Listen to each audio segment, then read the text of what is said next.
بسم اللہ الرحمن الرحیم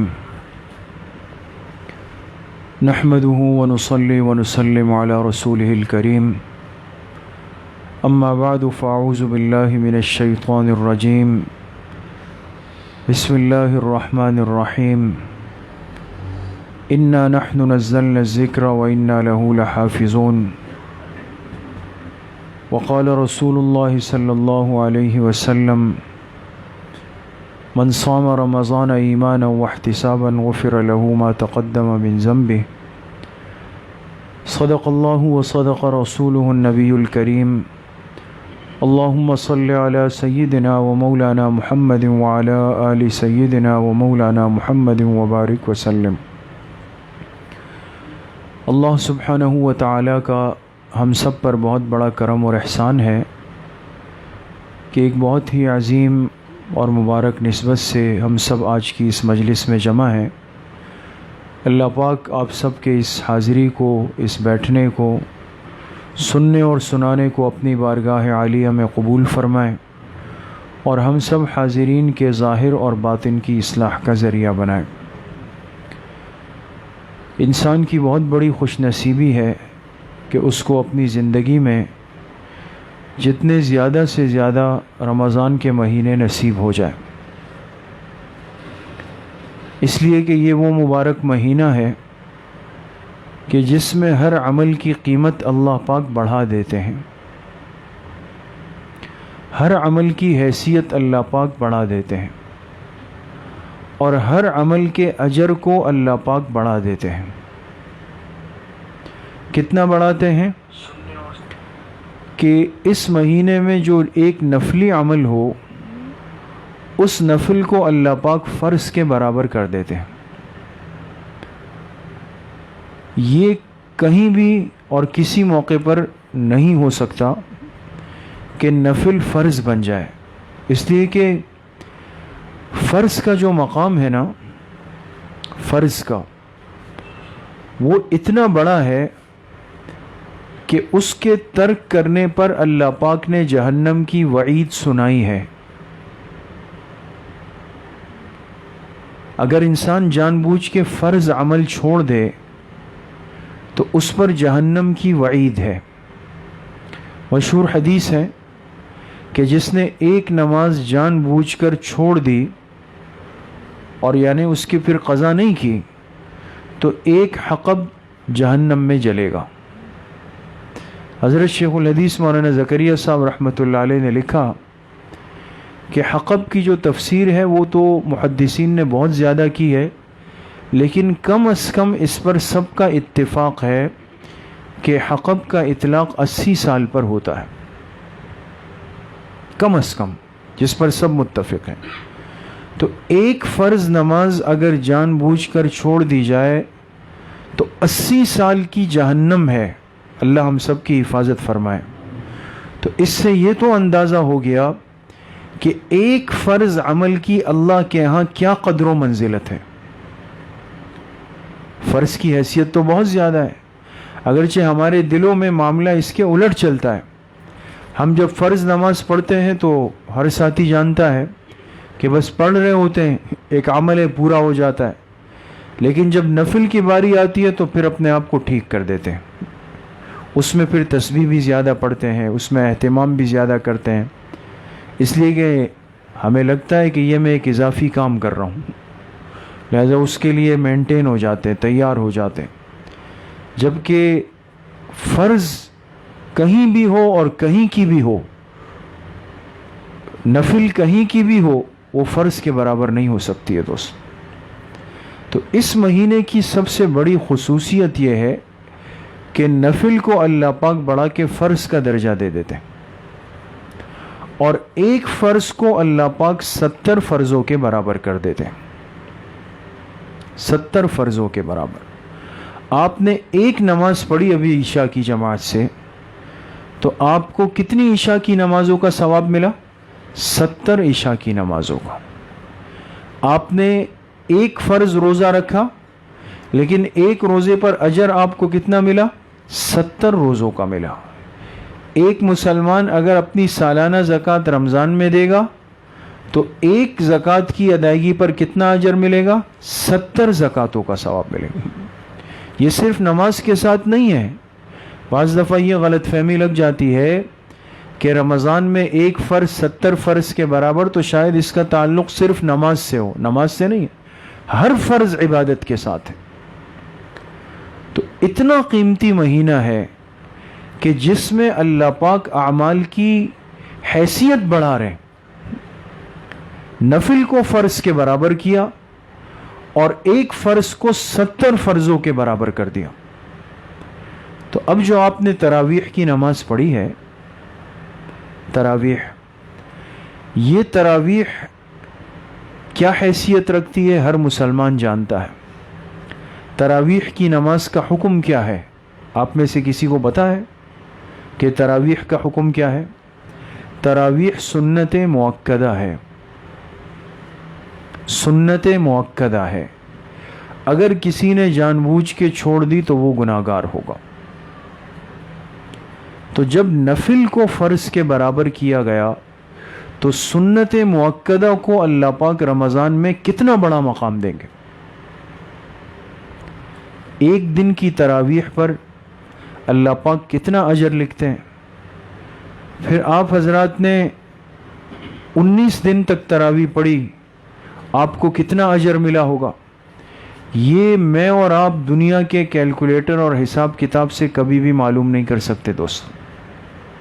یہ تو قیامت کے دن جا کے پتہ چلے گا، جب اللہ پاک اعمال کھولیں گے، اعمال نامے کھولیں گے، نیک اعمال کا رجسٹر کھلے گا۔ اس لیے ایک روایت کے اندر آتا ہے، ایک بندہ قیامت کے دن اللہ کے سامنے پیش کیا جائے گا۔ اللہ پاک فرشتوں سے فرمائیں گے کہ اس بندے کے اعمال نامے کو کھول دو۔ تو جب اعمال نامہ کھلے گا تو اللہ فرشتوں سے فرمائیں گے اس بندے کے سامنے کر دو۔ جب بندہ اس میں دیکھے گا تو اس کے اتنے سارے اعمال کی لائن لگی ہوئی ہے جو اس نے کیے بھی نہیں۔ تو حدیث پاک میں آتا ہے یہ بندہ دل میں سوچے گا، زبان سے تو نہیں کہے گا، پہلے دل میں سوچے گا کہ یہ تو کہیں کسی اور کا تو نہیں آ گیا غلطی سے، یہ کام تو میں نے نہیں کیے۔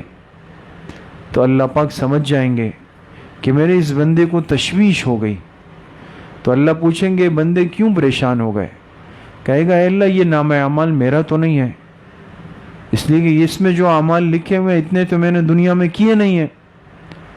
تو اللہ پاک فرمائیں گے بندے تجھے یاد نہیں ہے، تو نے فلاں موقع پر فلاں عمل کیا اور وہ اتنے اخلاص کے ساتھ کیا کہ ایک کے بدلے میں نے 700 گنا اجر لکھ دی۔ تو نے فلاں موقع پر فلاں عمل کیا اور میرے کسی بندے کی ضرورت اتنے اہم موقع پر پوری کی کہ میں نے اس پہ 700 گنا اجر لکھ دیا۔ تو ایک تراویح کی نماز جب رمضان میں پڑھی گئی تو یہ یقین کر لیں دوستوں کہ یہ تراویح ہے تو سنت، لیکن اللہ پاک کے ہاں اس کا اجر کس کے برابر ہوگا؟ فرض کے برابر۔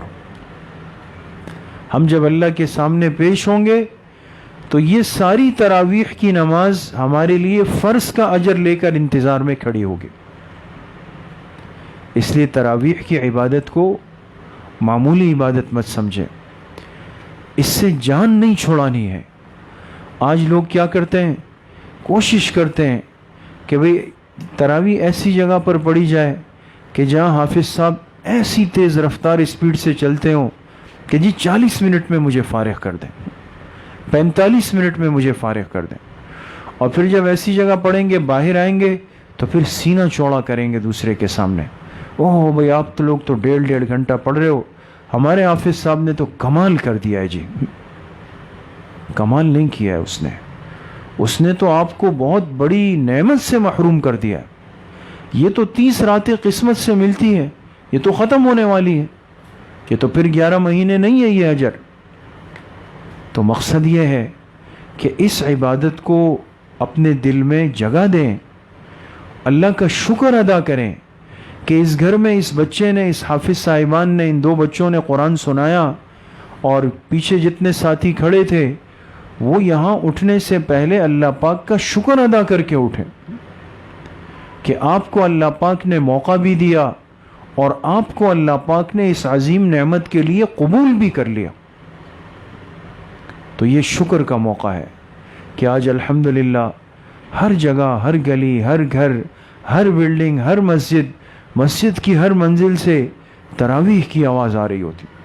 حافظ صاحبان قرآن سنا رہے ہیں، اللہ کے کلام کی تلاوت ہو رہی ہے، اور کتنی برکتیں اللہ پاک اس کلام کے ذریعے سے اتارتے ہیں، کتنی رحمتیں اللہ پاک اتارتے ہیں، یہ تو میں اور آپ سوچ بھی نہیں سکتے دوست، سوچ بھی نہیں سکتے. اللہ پاک نے قرآن کی آیات کے اندر کتنی برکات رکھی ہے اور کتنے انوارات اللہ پاک نے اس کے اندر رکھے. تو خوش نصیب ہے وہ سینے جن میں قرآن پاک محفوظ ہو گیا. خوش نصیب ہے وہ زبانیں کہ جو اللہ پاک کے کلام کی تلاوت سے معطر ہو گئے، اور خوش نصیب ہے وہ کان جنہوں نے اللہ پاک کے کلام کی اس تلاوت کو سنا اور تسلی کے ساتھ سنا. تو یہ ہم سب کے لیے آج بہت بڑی خوشی اور سعادت کا موقع ہے، شکر کا موقع ہے کہ ہم اللہ پاک کے کلام کی اس تکمیل کی تقریب میں ہم سب جمع ہیں. اللہ پاک ہم سب کی اس حاضری کو قبول فرمائے، اور جو قرآن کریم پڑھا گیا، سنایا گیا، سنا گیا، اس کی برکات اللہ پاک حافظ صاحبان کو، ان کے والدین کو، پورے اہل خانہ کو، بلکہ جتنے حاضرین مجلس یہاں پر بیٹھے ہوئے ہیں، بلکہ جتنے سننے والے ہیں، اللہ پاک سب کو کامل درجے میں نصیب فرمائے.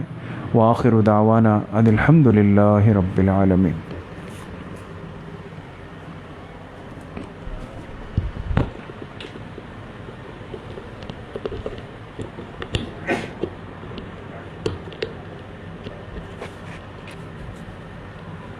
دعا فرما لیں.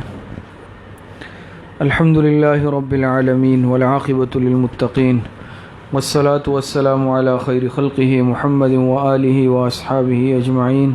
ربنا ظلمنا انفسنا وإن لم تغفر لنا وترحمنا لنكونن من الخاسرین. ربنا آتنا فی الدنیا حسنۃ وفی الآخرۃ حسنۃ وقنا عذاب النار. اللهم آنس وحشتنا فی قبورنا. اللهم ارحمنا بالقرآن العظیم واجعله لنا إماما ونورا وهدى ورحمة.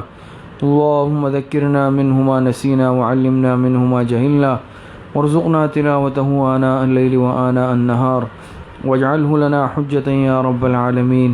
یا اللہ تراویح میں جو قرآن کریم پڑھا گیا، سنا گیا، اسے اپنی بارگاہ میں قبول اور منظور فرما. اے اللہ اس کے پڑھنے سننے میں اگر کوئی کمی کوتاہی غلطی ہوئی ہو، اے اللہ اسے معاف فرما. اس ختم قرآن کریم کو حافظ صاحبان کے لیے، ان کے والدین کے لیے، ان کے اساتذہ کے لیے، ہم سب حاضرین مجلس کے لیے، پورے امت مسلمہ کے لیے بخشش اور مغفرت کا ذریعہ بنا. پوری زندگی اس قرآن کریم سے تعلق قائم رکھنے کی توفیق نصیب فرما. ہر سال رمضان المبارک میں تراویح میں قرآن کریم سنانے کی توفیق عطا فرما. اللہ اس قرآن کریم کی برکتیں ہم سب کو نصیب فرما. اے اللہ جو پریشان حال ہے، جس قسم کی پریشانی میں مبتلا ہے، اللہ سب کی پریشانیوں کو ختم فرما. جو مقروض ہے غیب سے قرضوں کی ادائیگی کا بندوبست فرما. اے اللہ اس قرآن کریم کے انوارات، برکات، فیوزات ہم سب کو نصیب فرما. اے اللہ اس قرآن کریم کی برکت سے ہر قسم کی بیماریوں سے، مصیبتوں سے، پریشانیوں سے ہم سب کو محفوظ فرما. اے اللہ ہم سب کے جان، مال، ایمان، صحت، عزت، آبرو کی حفاظت فرما. اے اللہ جتنے بیمار ہیں، گھروں میں ہیں، اسپتالوں میں ہیں، جسمانی بیمار ہیں، روحانی بیمار ہیں، اے اللہ سب کو صحت کاملہ عاجلہ عطا فرما. اس وبائی موذی مرض سے اللہ سب کی حفاظت فرما، اور جو مبتلا ہے اللہ سب کو صحت کاملہ عاجلہ عطا فرما. جتنے اموات المؤمنین دنیا سے جا چکے ہیں اللہ سب کی مغفرت فرما. ہماری دعاؤں کو اپنے فضل و کرم سے، فضل و رحمت سے اپنی بارگاہ میں قبول اور منظور فرما. وصلی اللہ وسلم علی نبینا محمد وآلہ واصحابہ اجمعین برحمتک یا ارحم الراحمین.